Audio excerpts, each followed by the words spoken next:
Hi everybody and welcome to the Property AI Report. This is your weekly digest, the 50th in fact, of all things property and AI. Brought to you by me, Mal McCallion, and my good friend and co-host Matt Goddard. Matt, how are you this week? 50 not out, Mal. He's knocking it out of the park, right? Imagine, You're a cricket fan. Getting all the way here, but yes, and plenty more where this came from. You'll be delighted to hear, listeners. But yeah, this week we've got another packed show, so let us get stuck into our property news. All right, so one big story that kind of feels like it's been around for quite a long time already. It's Renters' Rights Bill time. It's going to become law.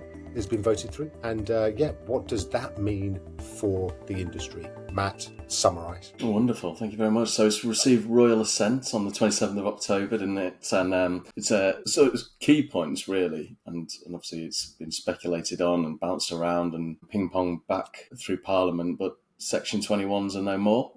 Yeah. That's a big ticket item, and obviously one that's a big cause for concern for landlords specifically, in terms of how do we get our house right back, and sort of what are the challenges going to have in terms of, even if you want to sell it and you bring your property back, what can you and can't you, more importantly, do if you do try to reclaim that property, try to sell the property, and then are unable to because you don't meet the valuation you're looking for. How it works.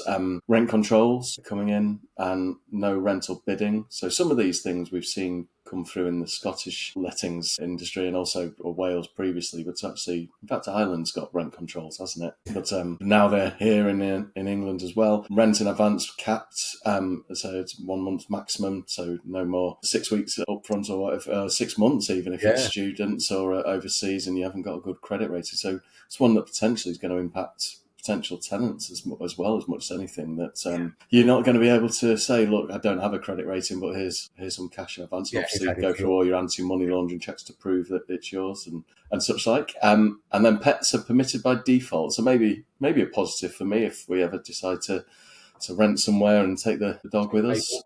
Yeah, exactly. Get Mabel along for the way. And then a few others, mandatory PRS ombudsman and a national landlord database. It's a big step as well. Sort of council enforcement powers as well, with expanded penalties of up to £40,000 for not adhering to these things. So a wide gambit, and there's been a lot of press and articles and talk beforehand, but at least now the royal assent means that people can actually start implementing things with a bit of confidence now. Yeah, exactly. It's been kicking around since Michael Gove time, back in I don't know, probably 5-6 years ago, something like that. But yes, obviously, I think from the political side of things, this is very much kind of getting young people to kind of vote and be in favour of all this sort of stuff.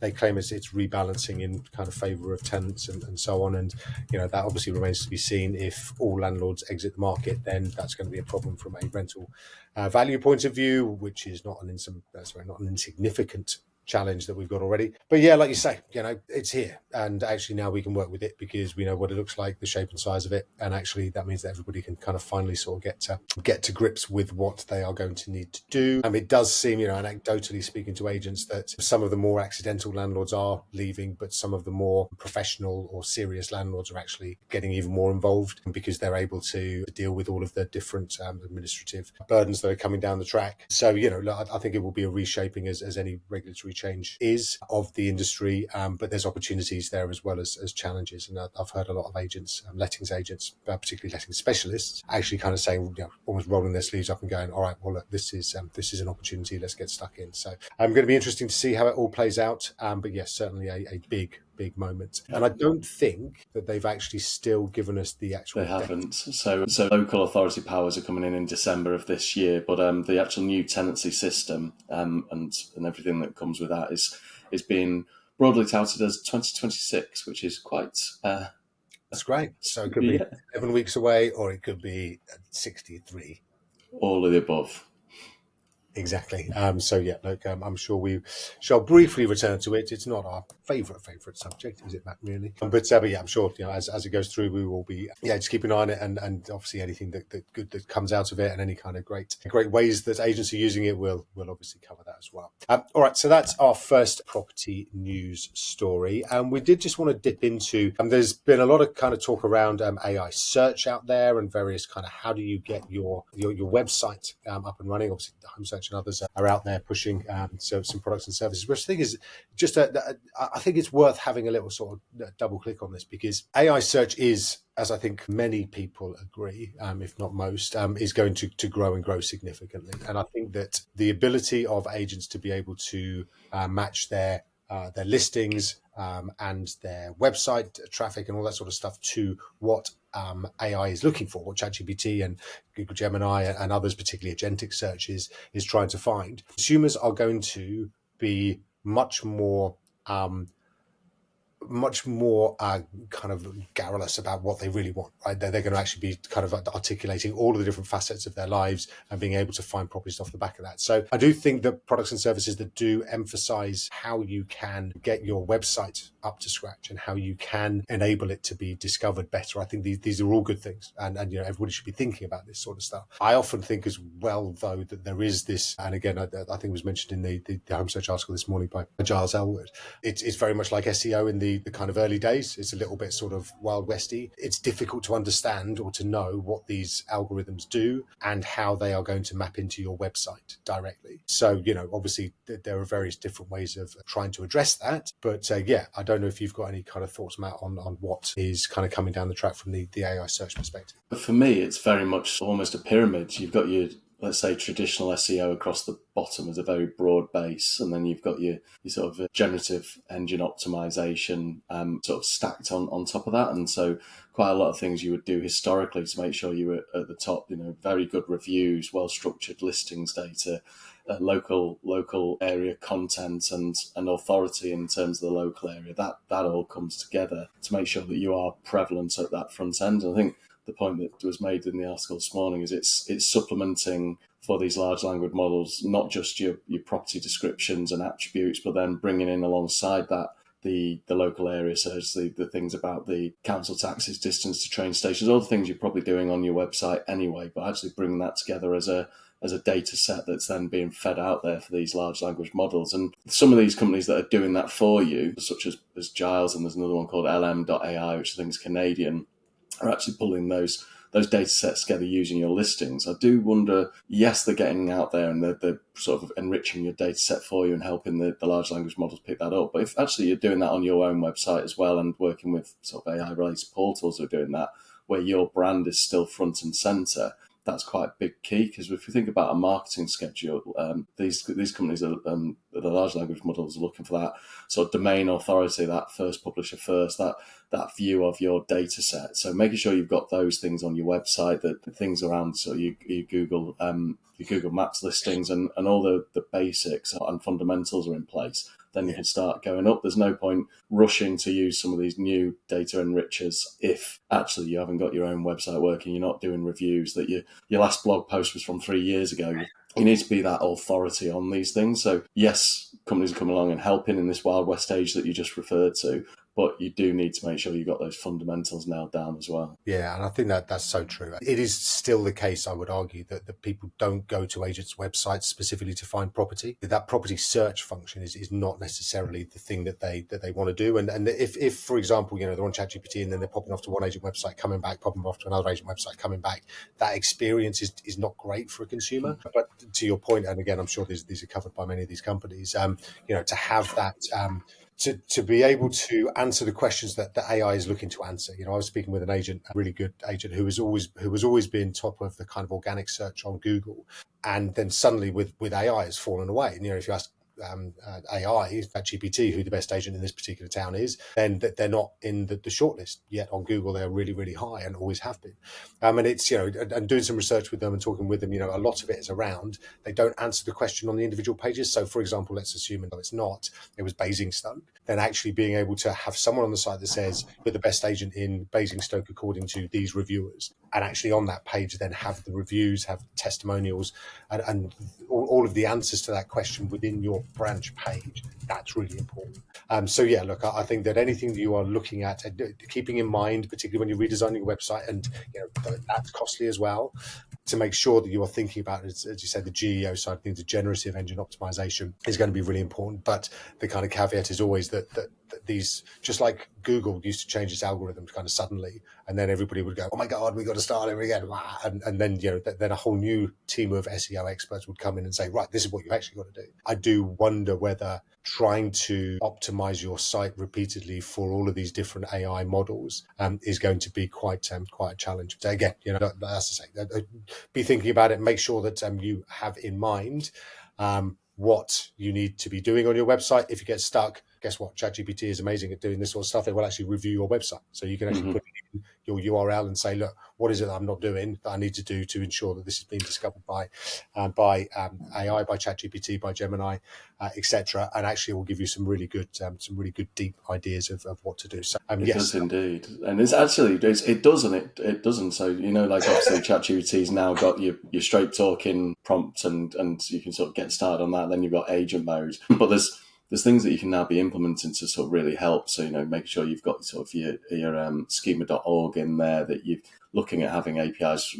We talked a long time ago about Wikipedia having a separate server to feed content and quickly, and things like the conversion API from that Meta and Google are using. Make sure you've got those on your website. But I was actually on a website back end of last week, and it's one that's just relaunched as part of a new a national, let's call it, company, one of the ones that was buying up a lot of agencies, and it's a beautiful looking website, but actually it was rendering poorly. So when we were looking at the office page, it looked like they only had 4 offices, and actually there was 90. Wow. So on there, as I rendered and scrolled to the bottom, I hit the bottom, and then it actually held, and that was it. There's 4, but if you scrolled slower, you sort of got to the bottom, and then another 4 appeared, then another 4 appeared, and actually a lot of these websites that even now are getting implemented with JavaScript, because they flicker and because of the way that the content's stored, the large language models aren't picking that up. And it's sort of, as you say, it's like, if you're asking ChatGPT to look at it, then make sure you're trying the different modes and getting those different modes to analyze it as well. 100%. So yeah, listen, again, be thinking about this. It's really, really important. But yeah, there are a number of different ways that you can just start to be enhancing your website and getting that moving already.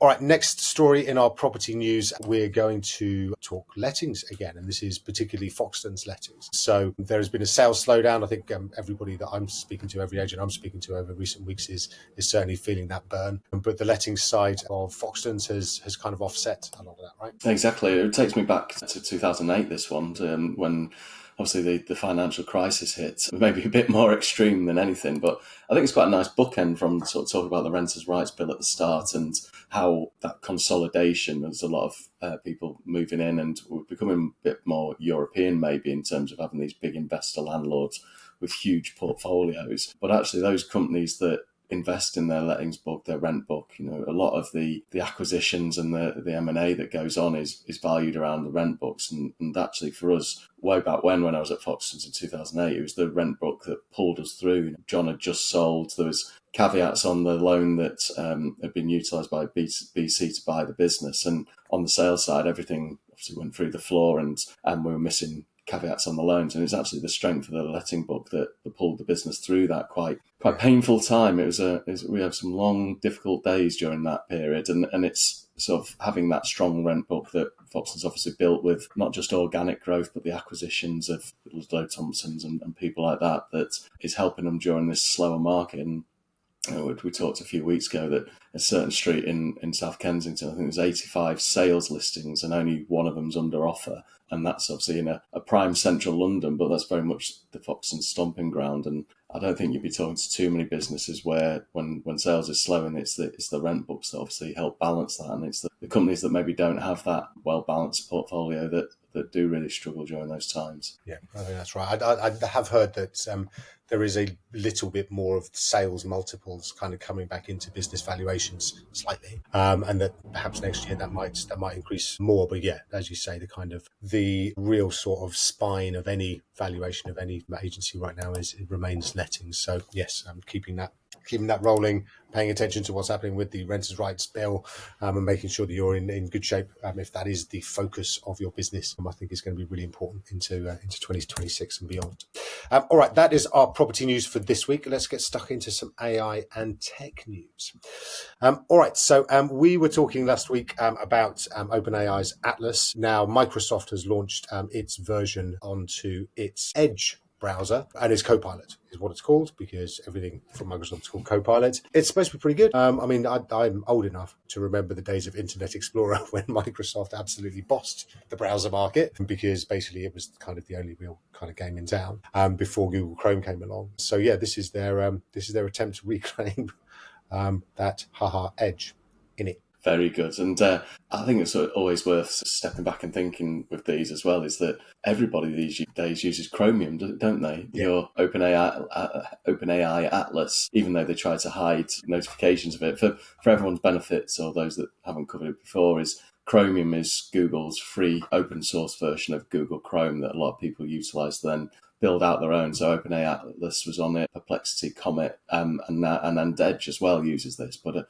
for me, it's how quickly everyone's sort of coming to this point where the agentic browsing experience is the future, and there's the parity across the various systems as well, isn't there, of having elements in there. The Microsoft launch, I think there's so much that came out that we could almost have 2 or 3 shows just on those. There was the comeback of Clicky, which is another hark back to the old days of Windows 95, wasn't there? But under a new name, and also Windows 11 getting a lot of Copilot mode baked in. And so I've got sort of voices sat at the top of my Windows 11 now, saying that I could engage with it. And I think you say Copilot. Hopefully it doesn't. No, it hasn't. It's not turned on at the moment, don't worry. But there's a raft of things coming out from Microsoft trying to sort of keep up at the moment, isn't there? Yeah, exactly. And I mean, and this I think is what's really, really interesting. So, obviously ChatGPT, everyone talks about that, and that's kind of the brand that's really stuck in people's minds. But it is being pushed along really, really hard by the likes of Google Gemini, by the likes of Microsoft Copilot, by Anthropic's Claude, even Grok from Elon Musk. And I think that competition is going to be of significant benefit to all of us, not just from a price perspective, where the cost of compute is hammering down, and that means access to all this intelligence is really, really, really cost effective right now, through to just new products and services. As you say, once Dia came out with their browser, Perplexity came out with Comet, and then now the gold rush is everyone's charging towards browsers. In 6 months' time it'll be something different, but just that this kind of Cambrian explosion of different products and services that's happening right now is really, really impressive. You think about the browsers, there has been no decent new browser in 15, 20 years. Just it kind of got stuck with Chrome. Everybody just thought Chrome was great, so why bother?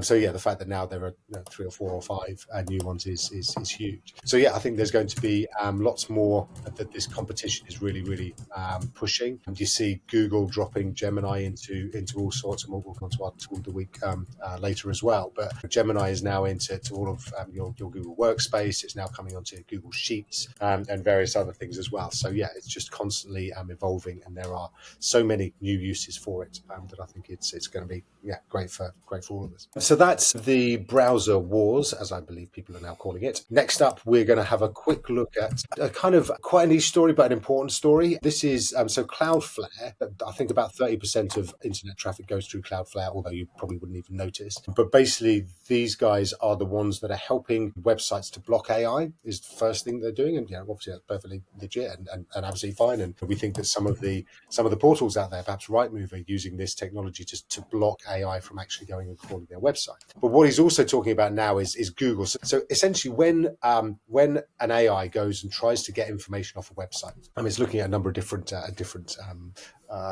data resources and checking against what they call the robots.txt file, just to make sure that actually it's allowed to scrape. And if you say don't scrape, then it's not supposed to. But because Google has got this this search function that everybody uses. If you're invisible to Google, you're pretty much invisible to the internet. But what they're doing is also using that to get their large language models, get Gemini to be able to scrape sites that the likes of OpenAI and others are not able to do. All right, so it's kind of almost deliberately confusing and kind of combining these two functions. So Cloudflare is basically saying that the UK regulator should force Google to unbundle the search and AI crawlers so that essentially it's a level playing field. And I have to say, I completely agree. I think it is massively in Google's favor that everybody is scared of disappearing from Google, the search site, and therefore they're letting AI crawl all over their site from Google, but not necessarily allowing the same thing to happen from the other big AIs. So yeah, I think this is going to be something that is increasingly a challenge, but I imagine Google's just going to ignore it for now. I think so, and there is a movement, isn't there, outside of Cloudflare to replace the old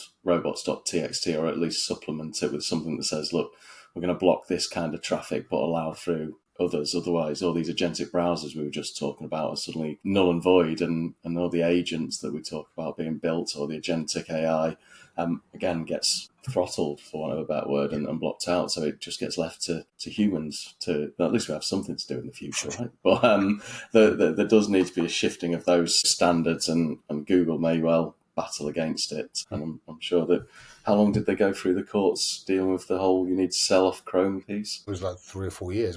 Suddenly it was just draw it out. Yeah, actually, no, you don't. After all, it's like Man City with their football penalties, isn't it? Those 115 that drag on. It's going to be the same with Google in this replacement.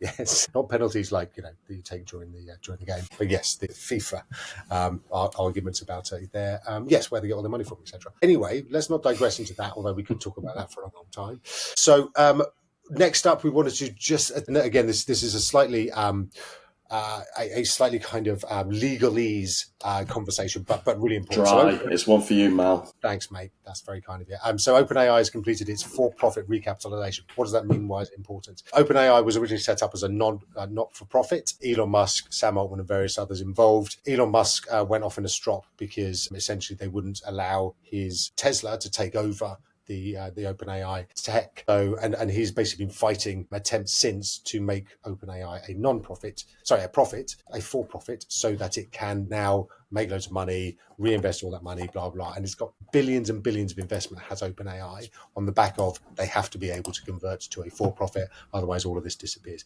They have managed to do that. And there was a long time where actually this was like really big and potentially, going to make ChatGPT kind of really fall away. But they managed to do it and done it quite by stealth. I didn't realize it was this close, actually. I thought it was going to be like another year or so before they were able to make it happen. But it's happened. So yes, from here on out, they are basically free to continue to pump billions and billions into development, which I think is going to be great from the AI industry perspective, because I think it's really important to have almost an AI native business that isn't just one that's kind of Google or others that's crowbarred on elsewhere. So there we go. That was my very quick, dry, but important story, actually, Matt, about OpenAI's recapitalization. Okay, next up then, something slightly more exciting. Beijing startup Notex Robotics launches a consumer-grade humanoid robot, $1,400, which is about $1,000 in pounds. It's really, really, really, really cheap, and apparently it really, really, really, really works. It's quite light; it's only 12 kilograms, and it's got like 1 to 2 hours of runtime, so it's pretty basic. But this is kind of the start, right? And it's very exciting, and it's got a really cool name, hasn't it, Matt? What's his name? Bummy. Bummy. Is that like Rummy or Rumi? I've never.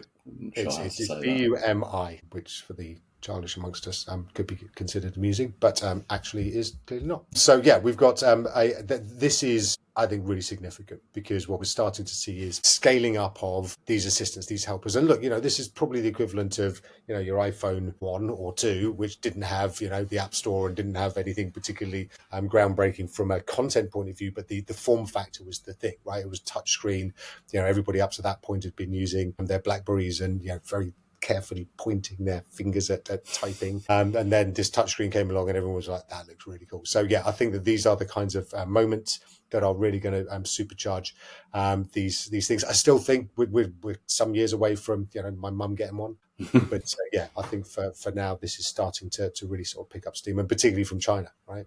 Yeah, well, as well as 51% of the world's robots are in China, and I see mainly on social feeds and adverts being pushed at me for robots, and sometimes I can't work out if it's Sora 2 style videos or it's actual robots working. But this one's 95 centimeters tall and weighs 12 kilograms. And what I find really interesting is it supports drag and drop programming. So in children education, you can build things out and sort of start utilizing it. And I suppose it's that introduction of it into the home, isn't it? So people starting to get used to them, a bit like was it Humans, the BBC TV series where they took delivery of it. And we spoke a few weeks back about Walmart can now deliver you a robot. You jumped in with guns, but you could buy robots and guns together, but you can get a robot delivered from your home and start to actually see these things popping up. And someone was over in America recently and just seeing all the Amazon delivery bots or they're out on the roads and taking up the path. Actually, it's obviously these start to increment to our lives and become just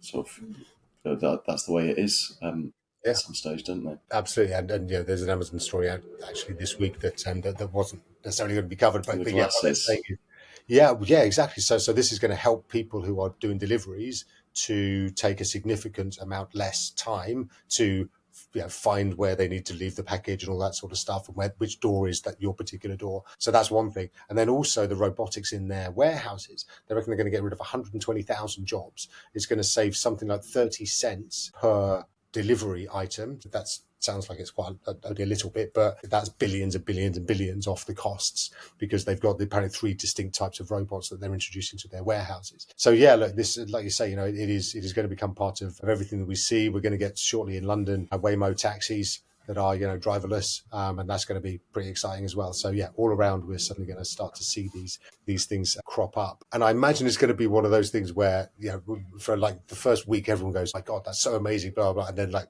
suddenly it's just normal.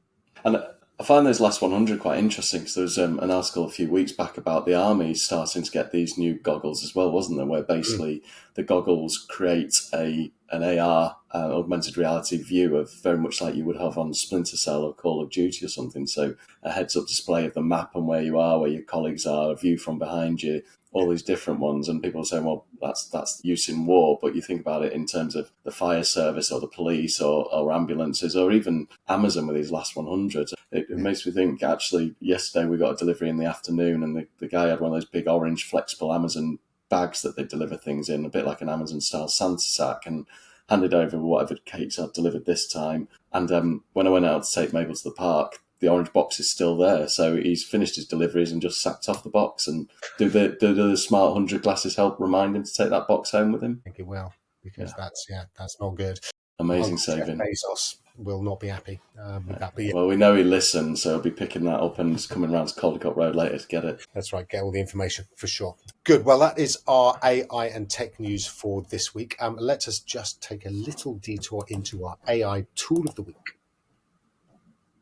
All right, this week it is Google Earth. Now, anybody remembers the kind of early times when Google Earth was like, amazing, and you could zoom in your house from the planet, you'd see the planet and then zoom right in your house. And Google has now introduced AI to Google Earth. So it's well worth another look. And particularly, if you're an agent listening in, homeowner, you can now ask it questions about the local area, about things like flood risks, about stuff like that. So when you are going out, for example, on a market appraisal, then you'll be able to dig really deep into particular properties, particular areas, and really kind of showcase a lot of really, really smart AI stuff. And we're very excited about how this can integrate with the project we're working on with Intel Prop, because, this looks like it's going to be really quite exciting and really quite powerful way of using AI and what has been some pretty groundbreaking technology back in the day. I'm a bit / massive geek when it comes to maps, and Google Earth has always been incredible. So actually, the sort of geospatial stuff you can do with this and the hunting down of bizarre places around the world that you sort of on social media you get various updates of it, but we've been able to use AI to track some down.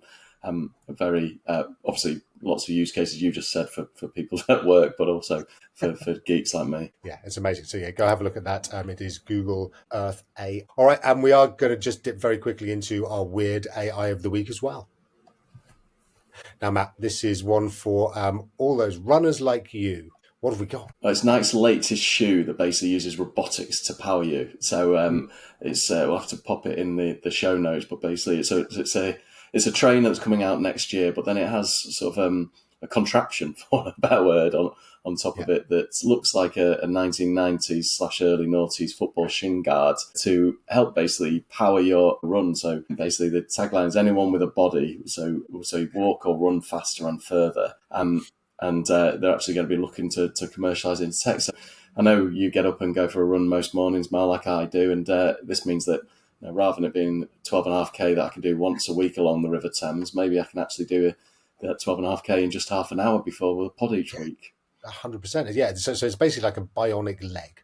And it's brilliant, and it literally will, if you are new to running or want to get into running, all this sort of stuff, it is going to help you to get involved. Yeah, kind of exoskeleton type stuff. I think that this is going to be the start of it, of kind of as you say, augmented running, augmented carrying, augmented whatever else, because it's just going to be how we're using machines to match up with our own kind of gait and stuff like that, and just get better at doing this, and then perhaps even get more active. Exactly, and the Project Amplify, as they're calling it, I don't know if that's a code name or official, doesn't quite have the same ring as Air Jordan, but it said they're saying that it could do for walking or jogging what e-bikes have done for cycling, and basically helping people go further, faster, without the effort. Yeah, exactly, and the fact that it's Nike who are doing this just kind of means that this is serious, and it's. Well, they've just done it, haven't they?